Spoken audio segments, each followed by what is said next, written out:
There is no way I can introduce my daughter with disabilities to my new husband. That would be so embarrassing. As my niece cried and trembled, my sister drove the knife in deeper with her words. You don't have a place here anymore. Just accept it and let your aunt take you in. Laughing cruelly, my sister pushed her daughter away as if she were some burden, fully intending to chase happiness for herself alone. Her actions were so disgusting that I felt a surge of rage, as if my blood had begun to flow in reverse. If you don't want her, then I'll gladly take her as my own daughter. And I'll make absolutely sure she finds happiness.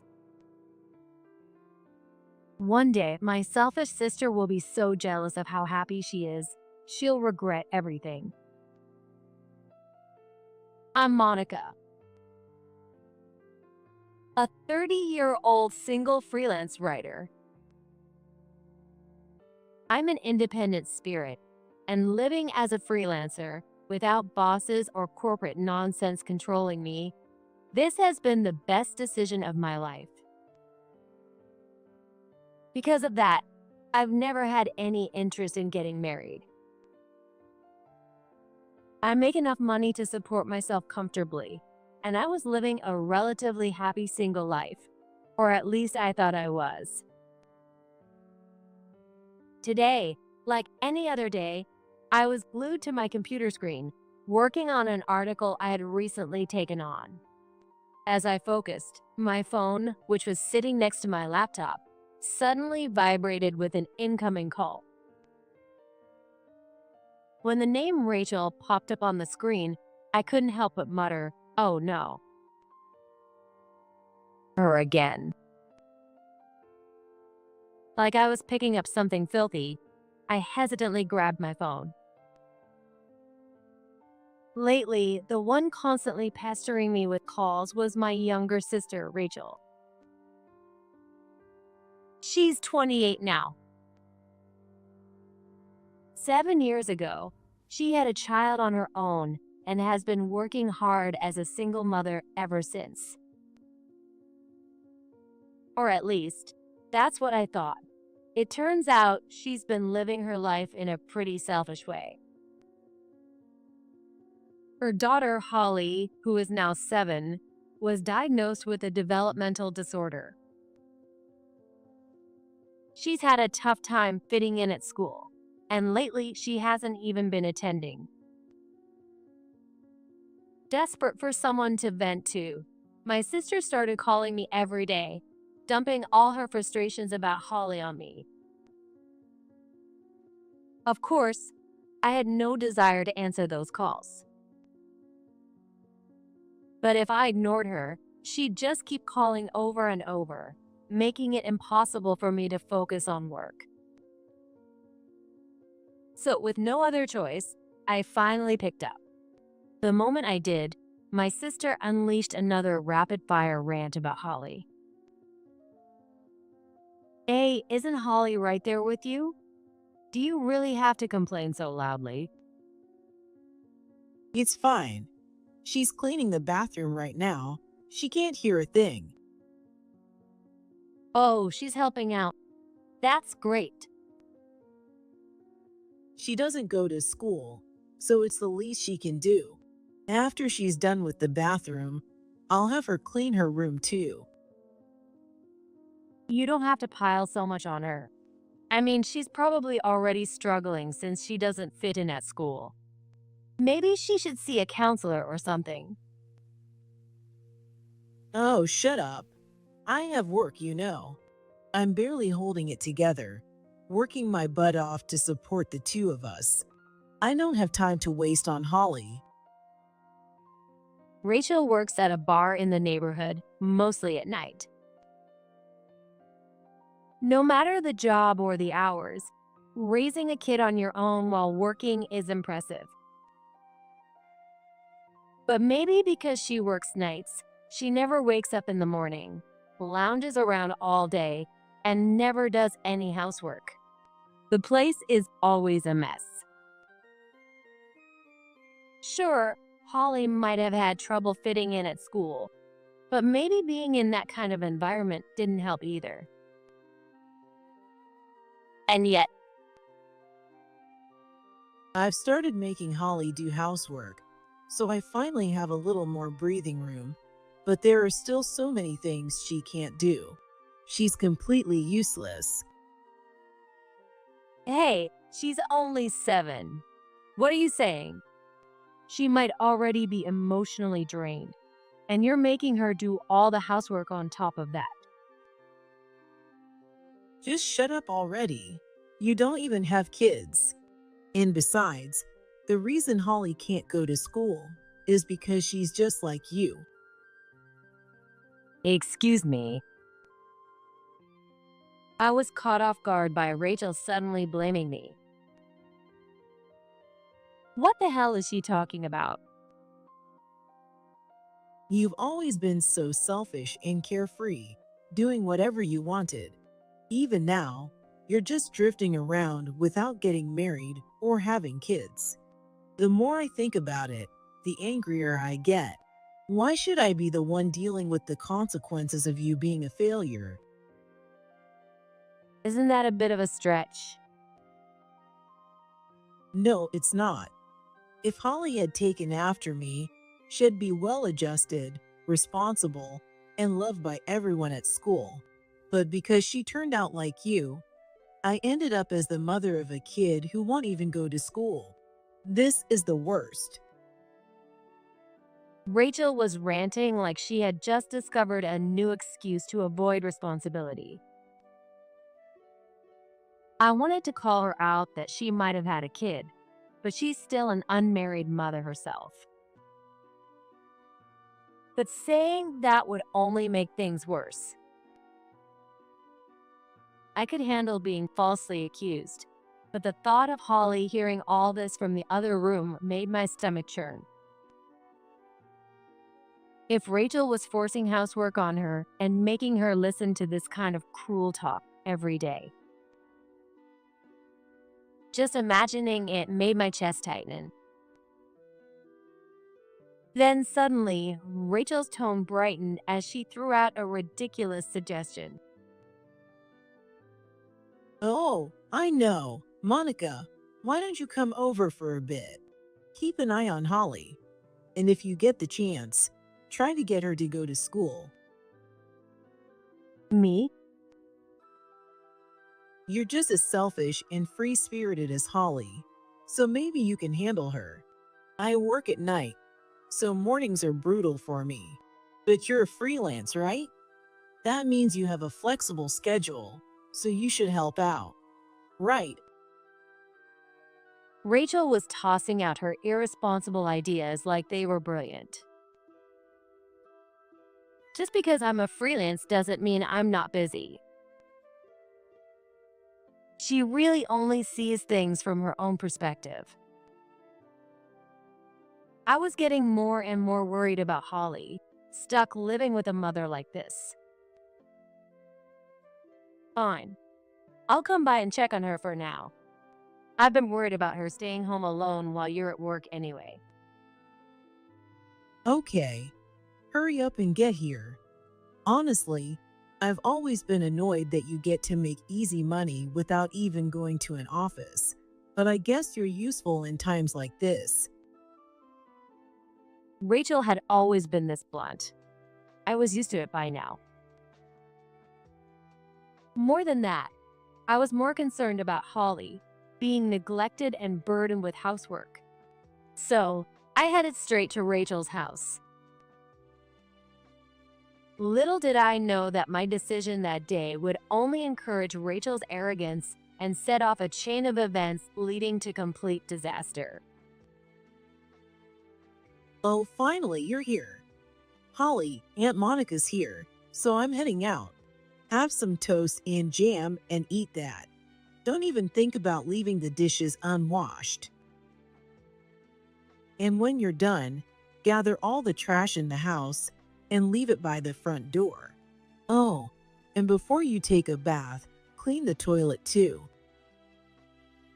The moment I stepped into Rachel and Holly's home, Rachel, while checking her heavy makeup in the mirror, started barking orders at Holly at a rapid pace. Well, you're saying too much at once. I can't remember all that. Holly was only 7 years old. Of course, she would react like that. But instead of understanding, Rachel clicked her tongue loudly in irritation. You're seriously useless. You don't even go to school like you're supposed to. You can't even do housework properly. How much more worthless can you be? Your future's looking pretty damn bleak. Hey, Rachel, that's way too harsh. You can't expect that level of responsibility from a 7-year-old. As I stepped in to defend Holly, who was already on the verge of tears, Rachel's face twisted into an even more annoyed expression. Listen, like I told you before, you don't even have kids. So don't act like you know everything. If you feel so bad for her, why don't you help her yourself? Look, I get that kids should help out a little, but housework is ultimately an adult's responsibility. And if you're really doing everything you can but still need help, you can ask me. But from what I see, Rachel, you're not even doing the laundry, are you? It looks like you're just dumping all the housework on Holly. Holly probably couldn't even reach the bottom of the washing machine, which was why Rachel hadn't made her do laundry. A messy pile of unwashed clothes sat in the corner, likely the ones Rachel and Holly had worn. The dishes stacked on the table were still dirty, and dust had collected in every corner of the room. Rachel wasn't doing anything. She was just making Holly struggle through chores she barely understood. When I pointed it out, Rachel's face turned bright red with rage. Shut the hell up. I'm out there making money to support Holly, okay? I have to drink with customers, get wasted, and drag myself home. And now you're saying I have to do housework too? That's ridiculous. She doesn't bring in money. She doesn't go to school. So she should be doing everything in the house. Why don't you get that? Just as I opened my mouth to argue back against Rachel's absurd rant, I suddenly heard a loud crash behind me. Holly, what the hell did you do? This is the worst. Sorry, the toaster was too heavy. I turned around to see the toaster lying on the floor, bread and breadcrumbs scattered everywhere. You useless brat. Wasting food like this.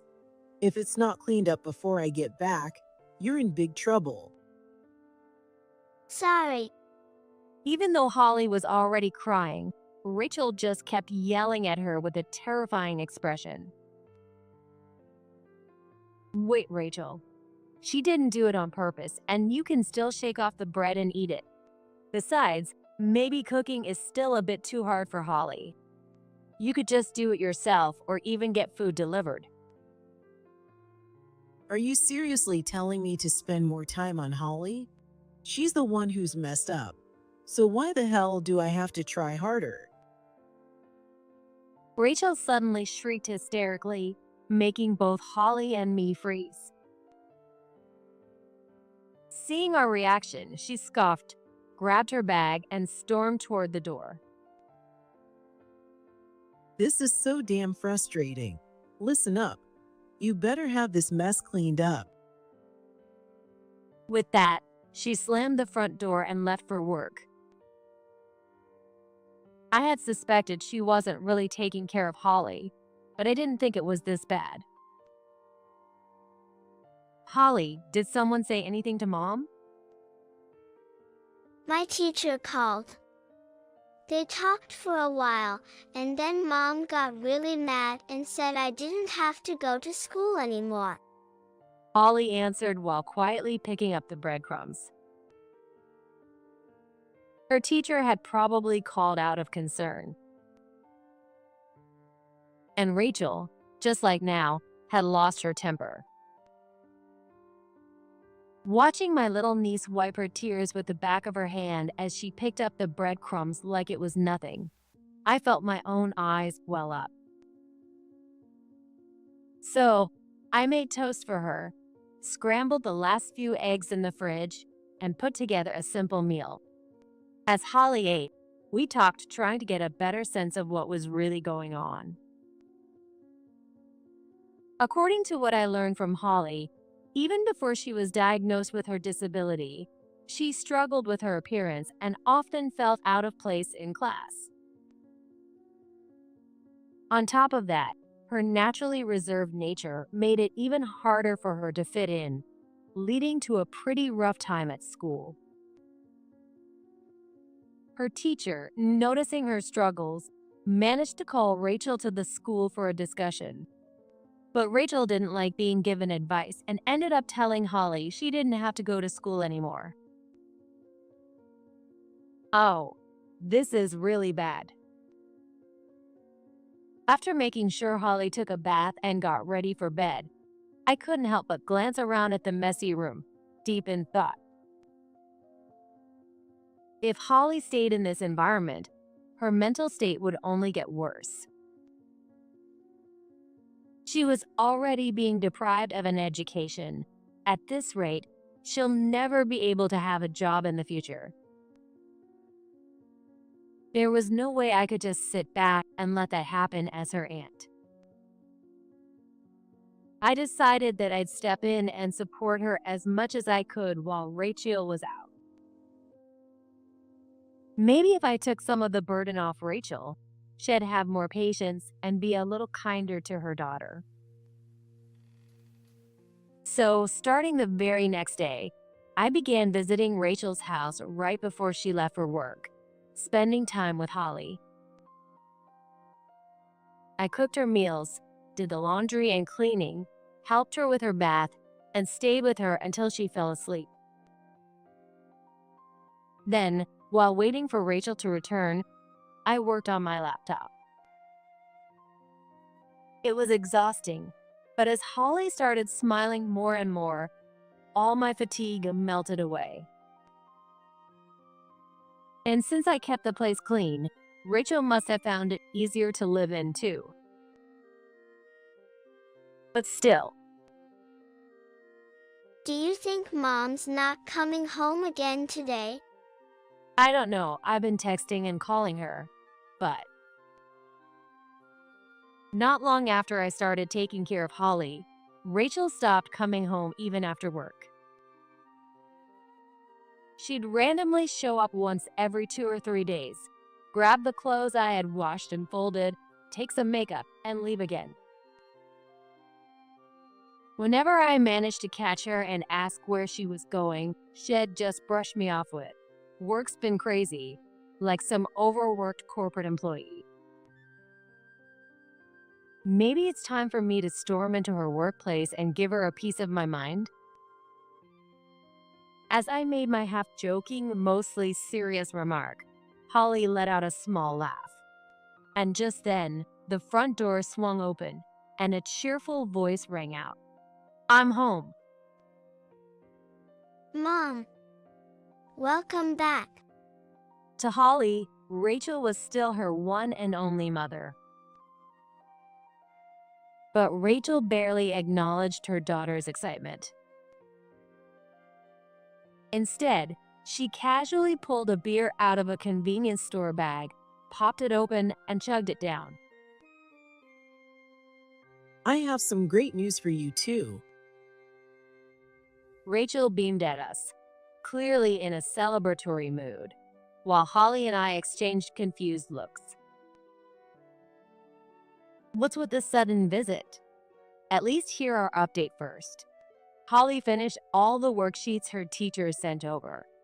She's been keeping up with her homework and she's caught up academically, so. Who cares about that boring stuff? It's not like it matters to me. Wet. She had been so frustrated about Holly before, and now she just didn't care. Rachel, her lips perfectly coated in bright red lipstick, smiled triumphantly. I have even bigger news. I'm getting remarried. My partner is one of my bar customers. He's loaded, and he's totally in love with me. Holly and I just stared at her in disbelief. This was completely out of nowhere, and all I could think was, so this is what she's been doing instead of coming home? Was this really more important than Holly's efforts? I was at my limit with Rachel's selfishness. Getting remarried is fine and all, but what does he think about Holly? Did you even ask her how she feels about it? If not, there's no way I can support this. What are you even talking about? Of course, I'm not taking Holly with me. That's a given. Rachel's offhanded remark made the entire room fall silent. I couldn't even react right away. I just couldn't process what she had said. Before I could say anything, Holly spoke up first, her face pale. Wait, Mom. Are you really getting married and leaving me behind? Why? We're family, aren't we? Holly's voice trembled as she asked, but Rachel just clicked her tongue in annoyance. Family? You gave up on school, so what right do you have to talk about family? Do you think I'd embarrass myself by introducing my new husband to a disabled dropout? No way. Holly's large eyes filled with despair, and tears began to fall down her cheeks. Seeing that, I couldn't help but lose my temper and shouted, "Hey!" But Rachel, lost in her own little fantasy world, just blinked at me with a clueless expression and said, "What?" "What's with that dumb look on your face? Is that really something you say to your own child? And by the way, mandatory education means it's the parent's responsibility to make sure their child goes to school. And Holly is a smart girl. If she had gotten the right support, she never would have ended up skipping school. But instead, you just dumped all the blame on her. I can't forgive you for that." Yeah, whatever. You spent a little time with her, and now you think you know everything about raising kids. But hey, that works for me. I was already thinking of having you take Holly in. You can just keep playing mommy all you want. Rachel wasn't even fazed by my anger. She just laughed and threw out a ridiculous proposal with that same carefree smirk. I was speechless. Then Rachel turned to Holly, who was still crying, and let out a mocking snort. So what's it gonna be, Holly? I'm not taking you with me, and I'm canceling this apartment, so you won't have anywhere to go. Either follow Aunt Monica or end up homeless. Your choice. Unbelievable. Absolutely disgusting. I couldn't believe this woman was my sister. She wasn't just a bad mother. She wasn't even human. Holly must have realized, too, that her mother was truly abandoning her. Her small hands, too tiny for her age, trembled as they grasped the edge of my sleeve. Aunt Monica, please help me. Of course, I'll help you. Without hesitation, I pulled Holly into a tight hug. You don't have to worry, Holly. I'm going to make sure you're happy. Hearing my words, Rachel burst into laughter and chugged the rest of her beer. Good for you. This whole thing feels like a cheap soap opera. But hey, at least everyone's happy, right? Now that we've settled that, make sure to plan your move out date. I'm leaving this place by the weekend, so Holly needs to be gone by then too. Forget the weekend. Holly's coming with me today. There's no way I'm leaving her with a toxic mother like you. Starting your little pretending to be a mother routine already? Just so you know, no refunds if you get tired of it. Rachel didn't even flinch at my outburst. Instead, she started humming a wedding song to herself while flipping through a bridal magazine she had apparently bought. What a nightmare of a mother. Holly, let's go. I took Holly's hand as she hesitantly looked back at her mother. Then, I gathered up the few belongings she had and left Rachel's apartment, taking Holly home with me. Even as Holly walked out of her life, Rachel didn't even glance our way. Instead, she just laughed, throwing her arms in the air. I'm finally gonna be happy now. Unbelievable. I don't even want to acknowledge someone like that as family. That was not exactly the case for Holly, who was trudging beside me, tears streaming down her face. No matter what kind of person she was, to a 7-year-old, she was still her mother. How deeply must Holly's heart have been wounded, being abandoned like that? It's okay, Holly. I may never be able to replace your mother. With all the love I can give, I'll fill your life with more happiness than the pain you've endured. I will never regret the decision I made that day. I held Holly's small hand tightly, as if sealing my vow to never regret the choice I made that day. 15 years passed in the blink of an eye since that awful day. Holly and I were living a life much happier than I had ever imagined. The first thing I did was plan a move to a rural town where Holly could grow up free and at ease. The countryside we settled in was where my parents, as well as Rachel and I, had our roots, a place I had known well since childhood. By chance, a small old farmhouse had gone up for sale, so I used my savings to buy it and move in with Holly.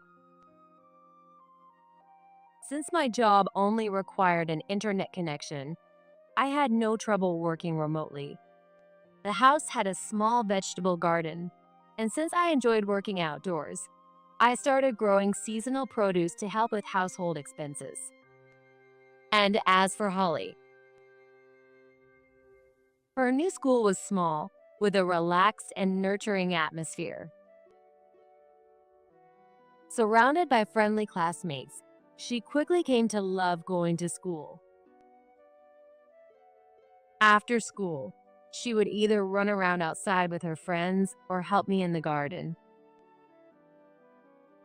As those peaceful days passed, the emotional scars left by her mother slowly began to heal.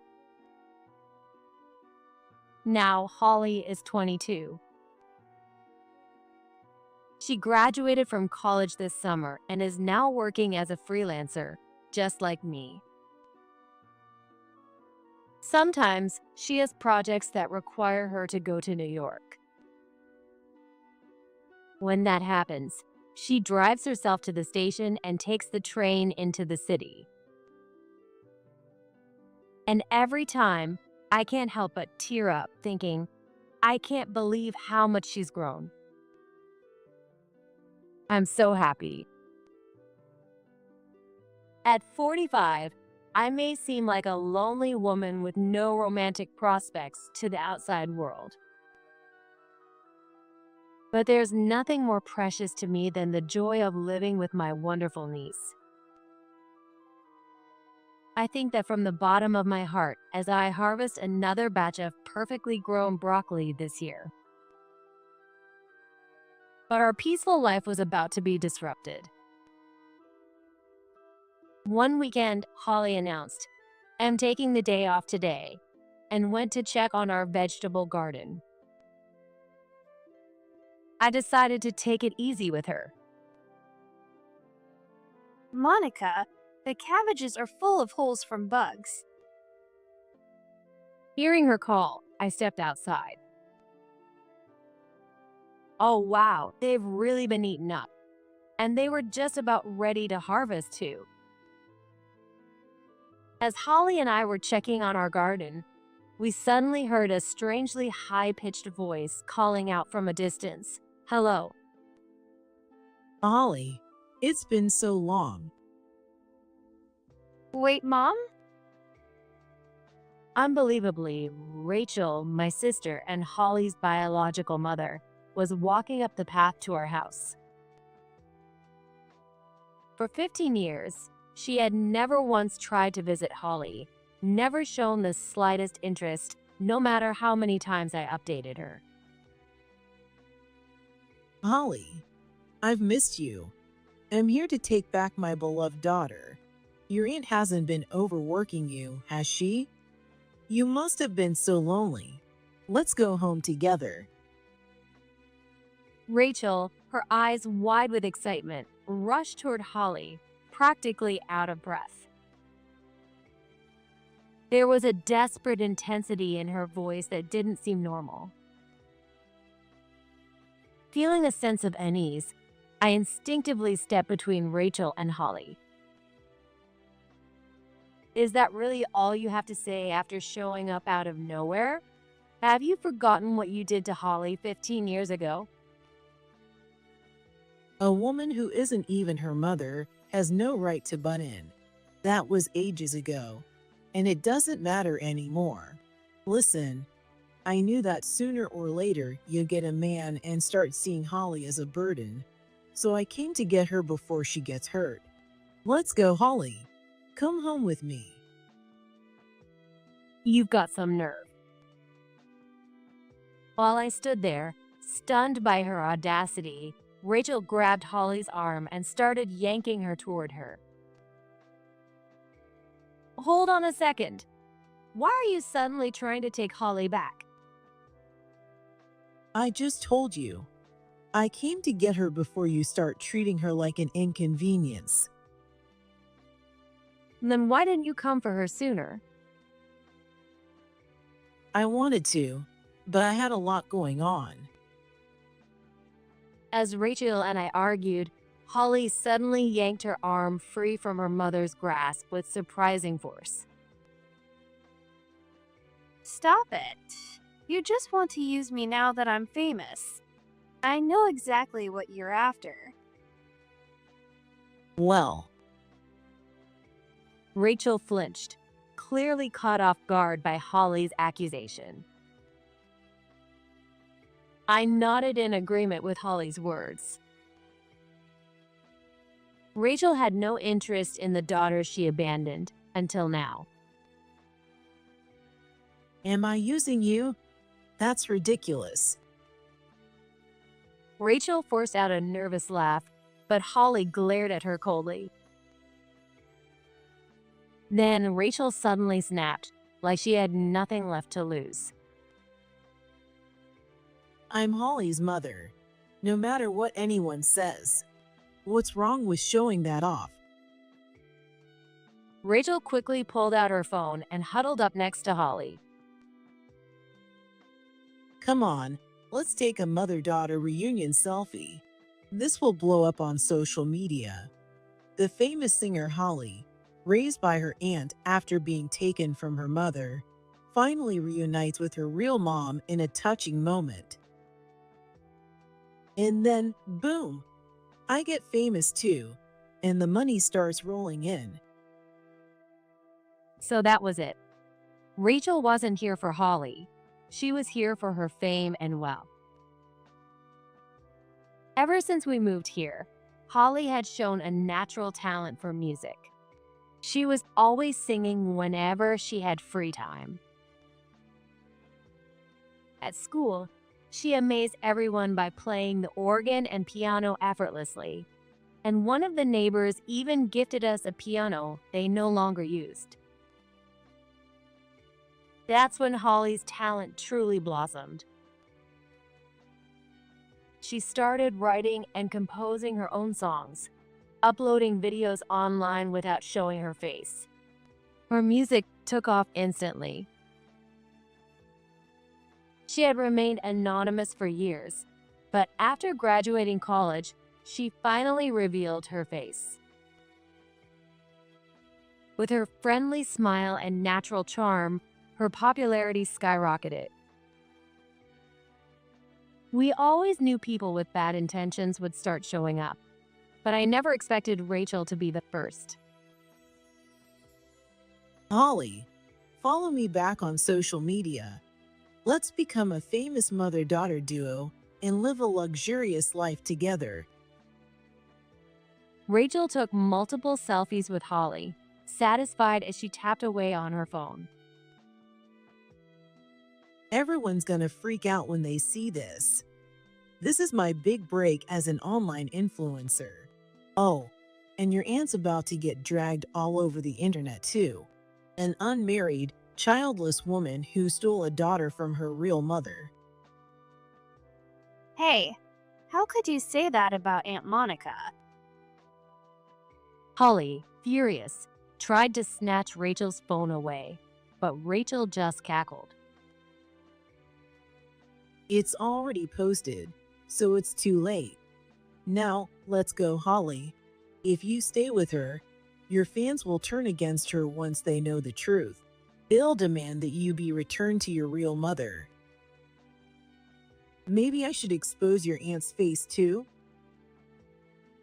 Rachel was completely caught up in her own delusions, but in reality, posting that photo was going to backfire on her. Let's see who really gets dragged by the public. Holly, who had been trying to grab Rachel's phone, suddenly paused at my calm remark. Oh, you're right. What are you talking about? Trying to act tough? If Holly leaves, you'll have nothing left. You'll just rot away alone in this filthy countryside while I live the high life. I almost feel bad for you. Rachel was still laughing uncontrollably. But Holly and I simply exchanged a glance and shrugged, completely unfazed. Rachel didn't like that. Are you mocking me? She snapped, stepping toward us. Mom, actually, Aunt Monica and I are publishing a photo essay about my life story. She helped me with the writing. Your life story. Rachel froze, her expression going blank. The book comes out tomorrow, and she's written everything about how you refused to send her to school and treated her like a servant. Rachel's eyes widened in shock. But she still didn't seem to grasp just how terrible a mother she had been. What? That's not true. I wasn't a bad mother. And now I just went and revealed myself on social media as your mother. What if people start harassing me? This is so unfair. Her phone screen was already flooding with notifications. The post she had just made was gaining traction.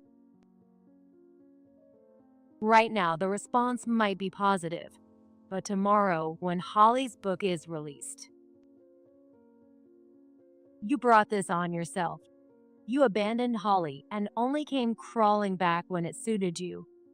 Now, you're flaunting yourself as her mother and posting pictures online without even thinking.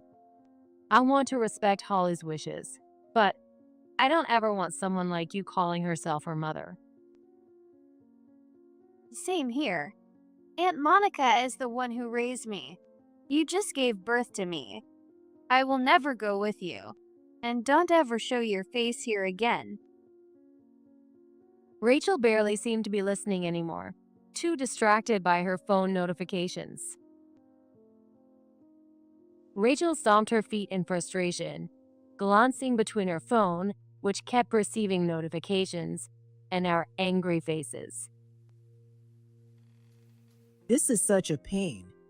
If I delete the pictures now, it'll just fuel the rumors even more. In that case, I have no choice. I'm taking Holly with me no matter what. Singers make a lot of money, right? I deserve to live it up with all that cash. Completely panicked, Rachel grabbed Holly's arm again. Stop it. Help me. Holly screamed desperately, and her cries drew the attention of our neighbors, who began gathering around. Who is it that abandoned me? You dumped me on Aunt Monica, got yourself a partner, and called me a burden because of my disability. And now you suddenly want me back just for money? Unbelievable. Stop it, Holly. Rachel, now visibly flustered by all the eyes on her, turned red and yelled at Holly. Seeing that, I decided to drive the final nail in. Oh wow, looks like you still have a habit of yelling at Holly when things don't go your way. There's no way I'd leave my precious niece with someone like you. Get lost already. And don't even think about coming near my house again. My raised voice made the gathered neighbors murmur among themselves. A mother who screams at her own child, Rachel could feel their judgmental stares and, on the verge of tears, spat out a typical villain's last words, "You'll regret this," before running away. Well, this is nothing compared to the backlash Rachel is going to face from the public soon. Yeah, but that's not our problem. She brought it all on herself. Holly and I laughed, thanking our neighbors before returning to tend to our beloved garden. Later on, we began to understand why Rachel had suddenly been so desperate to take Holly back. Apparently, she didn't get along with the man she married 15 years ago, and after years of fighting, they ended up getting divorced. Since Rachel hadn't worked at all during her marriage, she was now scrambling to find someone to support her. She wasn't just looking for Holly to take care of her. She had also been hoping to debut as a celebrity mother of a famous musician. But now, with her face plastered all over social media and Holly's photo essay out in the world, Rachel was nowhere near being a popular figure. Her former friends cut ties with her after learning what she had done to Holly and how she had tried to exploit her. Even walking through her neighborhood had become unbearable, with people whispering behind her back. On top of that, she had returned to working at a bar for the first time in 15 years, where she had earned herself the nickname the Wicked Witch, enduring the daily stress of having to laugh it off. If she had just kept quiet, she could have stayed anonymous as Holly's mother, but she brought this upon herself. And even though she's my sister, I don't feel the slightest bit of sorry for her. As for Holly and me, life continued just as peacefully as before Rachel's intrusion. Now that Holly had shared her past, she became an inspiration for people struggling with their own family issues or not fitting in at school, and her popularity only grew. Still, she preferred working from home, only traveling to New York when necessary, and rarely making media appearances. She even told me, "I just want to stay here and live a quiet life with Aunt Monica forever." Hearing that made me so happy.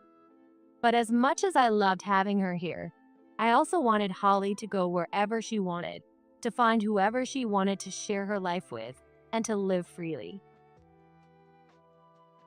Of course, it would be lonely without her, but I needed to prepare myself for that day. Besides, I owe my peaceful life to Holly. Over the past 15 years, she has already given me more happiness than I could ever ask for.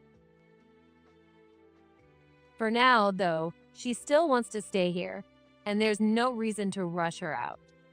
So, I'll continue to enjoy this simple, joyful life with my wonderful niece for as long as I can.